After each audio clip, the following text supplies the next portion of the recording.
Police ऐसे वार्ता करती है क्या कि आपको पढ़ करके आना चाहिए? आप गिरफ्तारी नहीं कर रहे हैं, आपसे पूछा जा रहा है कि 75 दिन के बाद आप परिवार को क्या जवाब दीजिएगा, क्या कार्रवाई कीजिएगा अगर अपराधी नहीं पकड़ा जाता है? तो उस पे कह रहे कि आपको पढ़ के आना चाहिए कि पुलिस क्या करती है। तो हम पूछते हैं कि आप इतना पढ़े लिखे हैं तो 12 दिन घटना को बीत गया, अपराधी थोड़ा किताब पढ़ के आना चाहिए ना कि क्या करते हैं। 75 दिन में वही तो है कि मेरा क्वालिफिकेशन जानिएगा। मेरी बात सुनिए ना, हमको कानून का क्वालिफिकेशन मालूम है। इन लोग को बता दीजिए 75 दिन में। आपको बता रहे हैं, मेरी बात नहीं, आप ही क्या बोल रही है, पढ़ के आना चाहिए। नहीं, आप बोले क्या? आप डीएसपी है तो अब तो बन गए। नहीं बात करूंगा आपसे। 12 दिन में पुलिस विफल हो गई। चलो धरना दो गेट पे। कोई सोमवार मंगल नहीं होगा, कोई सोमवार मंगल नहीं होगा। जो कानून भीम आर्मी आजाद समाज पार्टी पूरे देश में सिखाता है उस कानून क्या नहीं भाई, बात करने का तरीका आएगा। पहले बैठिए थाने पे। कोई भरोसा नहीं है, बैठिए। बिछाओ भाई, पुलिस अधिकारी तो बात कर रहे हैं कि आपको पढ़ के आना चाहिए। जो भीम आर्मी इसको कानून समझाने की औकात है इनकी। आप 12 दिन में गिरफ्तारी नहीं किया, आपका सर नहीं झुक रहा है और आप बात करने का तरीका नहीं सीख रहे लोगों से। इस तरह के मामले में तो क्वालिफिकेशन नहीं पूछना चाहिए। क्वालिफिकेशन नहीं, वो पढ़ाने की कोशिश कर रहे हैं। भीम आर्मी का के कार्यकर्ता संविधान को पढ़कर निकलता है। 75 दिन और 85 दिन मत गिनाइए और 90 दिन मैं जानता हूँ। चलिए गमछा बिछाओ, बैठाएंगे। देखिए, आज कुछ थाना में न्याय नहीं मिलने के कारण ये लोग धरना पर बैठ चुके हैं।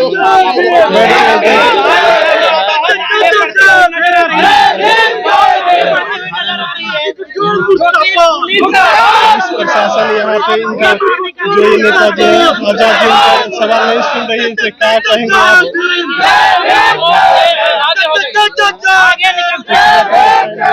अंतर्गत आता है पुलिस क्या बोल के डीएसपी साहब व्यवहार कर रही है, बैठना पड़ा। देखिए, डीएसपी जो है वो मुझे कानून समझाने की कोशिश कर रहे हैं। 10-12 दिन में गिरफ्तारी नहीं करने का उनको दुख नहीं है। वो बता रहे हैं कि 75 दिन में हमें क्लोज करना है। मैं ये जानना चाह रहा हूँ कि 75 दिन में अगर गिरफ्तारी नहीं होती है तो आप क्या लिखते हो फाइल पे?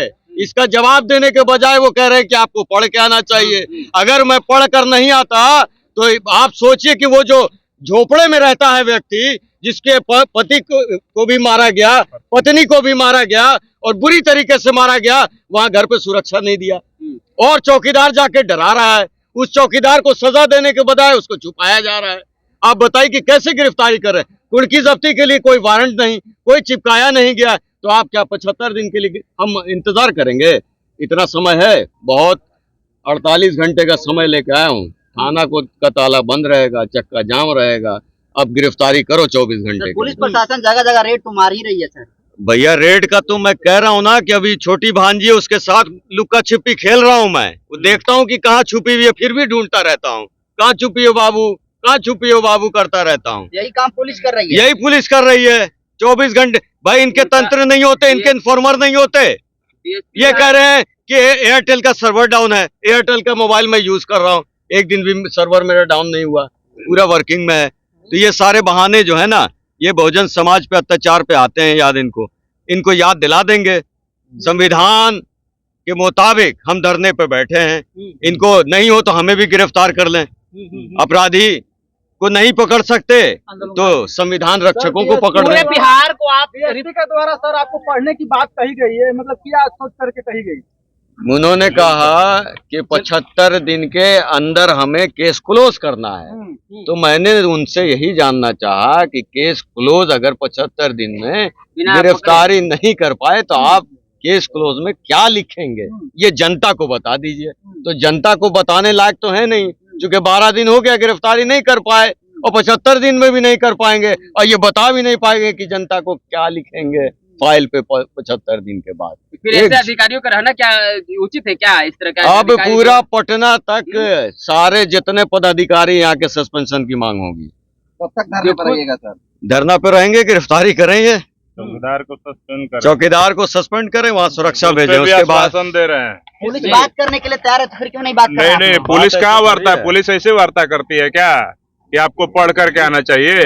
आप गिरफ्तारी नहीं कर रहे हैं, आपसे पूछा जा रहा है कि 75 दिन के बाद आप परिवार को क्या जवाब दीजिएगा, क्या कार्रवाई कीजिएगा। अगर अपराधी नहीं पकड़ा जाता है तो उस पर कह रहे कि आपको पढ़ के आना चाहिए कि पुलिस क्या करती है। तो हम पूछते हैं कि आप इतना पढ़े लिखे हैं तो 12 दिन घटना को बीत गया, अपराधी अभी भी फरार है, और आपका एक चौकीदार आप कह रहे कि जिसको हम डांटे थे वो अपराधी जो है उसके संपर्क का है और स्वजातीय है, और वो चौकीदार जो पीड़ित परिवार है उसको धमका रहा है, जबरदस्ती उसको केस मैनेज करने के लिए चौकीदार के माध्यम से दबाव दिलवाया जा रहा है। तो ये डीएसपी साहब जो इतने पढ़ने का घमंड है, तो आप काहे नहीं अपने चौकीदार पे कार्रवाई कर रहे हैं, काहे नहीं अपराधी को पकड़ रहे हैं। आप अभी तक 12 दिन बीत गया, इस घटना में आप वारंट नहीं निकाले, वारंट निकाल के कुर्की जब्ती का आदेश नहीं लिए कोर्ट से, और उसके घर पे इश्तेहार नहीं चिपकाए, कुर्की जब्ती नहीं किए, और अपराधी अभी भी फरार है। आप सर्विलांस, टेक्निकल एविडेंस, तमाम बातें आप कह रहे हैं, लेकिन अपराधी पकड़ा ही नहीं गया। जब रिजल्ट ही हमारे समाज के जो लोग हैं, वो जिम्मेदार जो लोग हैं, उनको आप आश्वस्त नहीं कर पा रहे कि हमें इसमें न्याय हम सुनिश्चित कर पा रहे हैं, तो कैसे हम लोग मान ले। और उल्टे आप कानून की बात समझा रहे हैं। भीम आर्मी, आजाद समाज पार्टी के लोग और हमारे नेता चंद्रशेखर आजाद जी संविधान बचाने की लड़ाई में हर कदम पे अपना कतरा लगाने का काम करते हैं। उसी प्रकार हम लोग संवैधानिक तरीके से, यहाँ पे हमारा राइट है बैठने का, शांतिपूर्ण तरीके से हम लोग बैठ करके यहाँ पे धरना दे रहे हैं। और जब तक चौकीदार पे ये ठोस निर्णय डीएसपी नहीं लेते हैं कि चौकीदार को सस्पेंड किया जाए, कुछ भी उस पर कार्रवाई किया जाए विधि सम्मत, तब तक हम लोग यहाँ से नहीं उठने वाले हैं। और उस परिवार को सुरक्षा मुहैया अभी तत्काल कराया जाए, अभी तत्काल उसको सुरक्षा मुहैया कराया जाए, क्योंकि उसको केस मैनेज करने के लिए, केस को बदलने के लिए, बयान बदलने के लिए लगातार धमकी दिया जा रहा है। उस परिवार को सुरक्षा एकदम सुनिश्चित करवाया जाए, तब तक हम लोग यहाँ बैठे रहे। भीम आर्मी जो है लाखों थाने में गई और लाखों परिवार को न्याय दिलाने का काम किया है। कई थाना में तो आपसे ऐसा नहीं पूछा जाता है कि आपकी क्वालिफिकेशन। ये देखिए ना, इनकी मानसिकता है। ये बहुजन समाज के कार्यकर्ताओं को, बहुजन समाज के पदाधिकारियों को ही अपमानित कर सकते हैं। अगर इस जिले का सांसद और इस जिले का जो विधायक और तमाम जो स्वर्ण जाति के लोग अगर आ जाते तो इनकी मजाल नहीं होती। उनको इज्जत से बैठाते, उनसे इज्जत से वार्ता करते, जी sir, yes sir, no sir करते रहते, हाँ में हाँ मिलाते रहते। लेकिन ये देख रहे हैं कि भीम आर्मी वाले हैं, ये क्या कर लेंगे। इनका एक ही सांसद है, वो दिल्ली में है।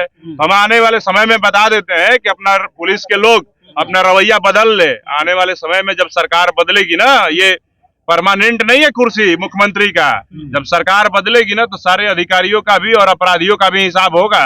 और बुलडोजर कैसे चलाया जाता है और अपराधियों को कैसे खदेड़ा जाता है, ये भी हम लोग बताएंगे। और हम बहुजन समाज के लोगों ने इस देश में दिखाया है 4 बार उत्तर प्रदेश में शासन चला करके कि अपराधियों में किस प्रकार का खौफ था, और वही खौफ हम लोग बिहार में भी पैदा कर देंगे। पुलिस सिखाएगी भीम आर्मी के पदाधिकारियों को। अरे ये सीधे तौर पे दिखा रहा है, पुलिस एकदम यहाँ पे अपराधियों का पक्ष कर रही है। और पुलिस के लोग नहीं चाहते हैं कि अपराधी पकड़ा जाए, और जितना डिले करेंगे ये अपराधी जो है कोर्ट से एंटीसिपेटरी बेल ले करके फिर इन पुलिस वालों के सामने ये खड़े हुए और घूमते हुए नजर आएंगे और इनके औकात बताने का काम करेंगे कि देखो तुम्हारा कानून और सब कुछ धरा रह गया, हम बेल लेकर के हम फ्री में घूम रहे हैं और तुमको जितना कार्रवाई करना था करके दिखाओ। और उस परिवार को क्या न्याय मिलेगा जब ये पुलिस का ये रवैया है। जब जिम्मेदार पदाधिकारी हमारे संगठन के पार्टी के हैं और उनके साथ इस तरह का रवैया, उससे पूछ रहे हैं कि आपको पढ़ के आना चाहिए, तो ये सीधे तौर पे दिखा रहा है कि यहाँ पे कानून व्यवस्था कुछ नहीं है। यहाँ पे सिर्फ और सिर्फ कमजोरों को दबाने का, अपमानित करने का प्रयास किया जाए। बिल्कुल अपमान करने का प्रयास डीएसपी साहब का था। महसूस कर रहे हैं वो बेचारे। हाँ, ये पे यहाँ पे हम लोग का मांग उसको नहीं पूरा किया जाएगा, नहीं हटने वाले हैं।